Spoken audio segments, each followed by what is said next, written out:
प्रिय विद्यार्थी मित्रांनो, मी दीपाली कुलकर्णी देशमुख माझ्या विंग्स ऑफ फिजिक्स या चॅनलमध्ये आपल्या सगळ्यांचं मनपूर्वक स्वागत करते। आपण केमिस्ट्रीच्या स्टेट बोर्डच्या पेपरसाठी आयएमपी क्वेश्चन बघतो आहोत। त्याचा 7वा भाग मी अपलोड करते आहे आणि आपण चॅप्टर बघतो आहोत केमिकल थर्मोडायनामिक्स। प्रश्न असा आहे, distinguish between isothermal process and adiabatic process.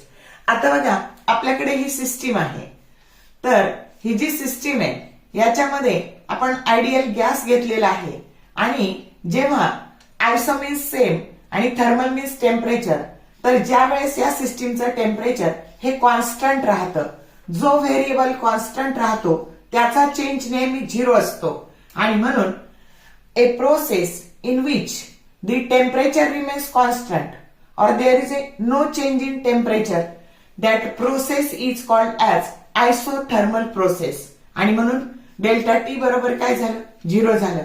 मग आता याच्या विरुद्ध की अशी ही सिस्टीम आहे, याच्यामध्ये no heat enters or leaves through the system, म्हणजे हीट बाहेरही येत नाही आणि हीट बाहेरही जात नाही आणि आतमध्ये पण येत नाही त्या सिस्टीमच्या आतमध्ये। म्हणून मग जेव्हा हे असं होतं त्यावेळेस टेम्परेचर मध्ये बदल होतो आणि म्हणून इथे delta T that is not equal to 0, म्हणजे a process in which there is a change in temperature, either temperature increase or temperature decrease, that process is called as adiabatic process.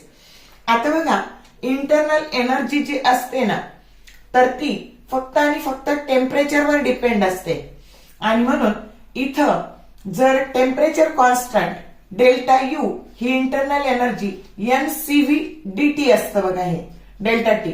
मग हे जर 0 तर change in internal energy is also 0। इकडं मात्र change in internal energy that is not equal to 0। समजलं? आता तिसरी केस, इथं डेल्टा क्यू बघा, आता इथं क्यू 0 बघा, क्यू जर 0 असेल तर डेल्टा क्यू हे काय झालं, तर तुमचं डेल्टा क्यू पण काय झालं, 0 झालं। समजलं? मग आता इथं delta Q is not equal to 0। समजलं?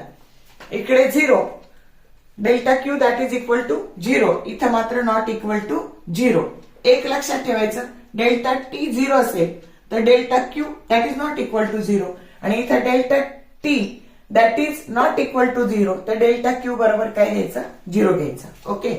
चौथी गोष्ट, इथं बाउंड्री जी असते ना, सिस्टीमची जी बाउंड्री असते ना, तर याच्यामध्ये तुमची जी बाउंड्री आहे इथं क्यू एक्सचेंज, हीट एक्सचेंज झाली पाहिजे आणि म्हणून त्याच्यासाठी जी बाउंड्री आहे ना ती कंडक्टिंग घ्यायची। बाउंड्री इज कंडक्टिंग, सिस्टीमची जी बाउंड्री आहे, boundary is conducting, boundary is conducting.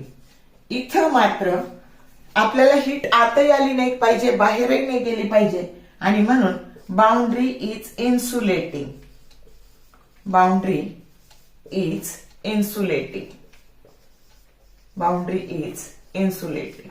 समजला? एडियाबॅटिक प्रोसेस आणि आयसोथर्मल प्रोसेस मधला फरक चांगला करा।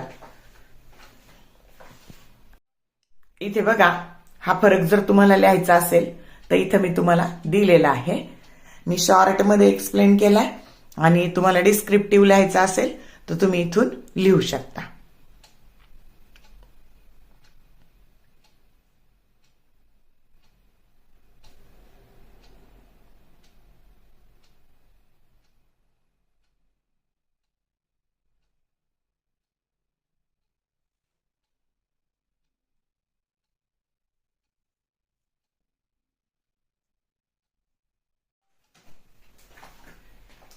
आता इथे बघा, तुम्हाला अजून एक प्रश्न येऊ शकतो की हीट आणि वर्क हे कसे फंक्शन आहे, तर हे पाथ फंक्शन आहे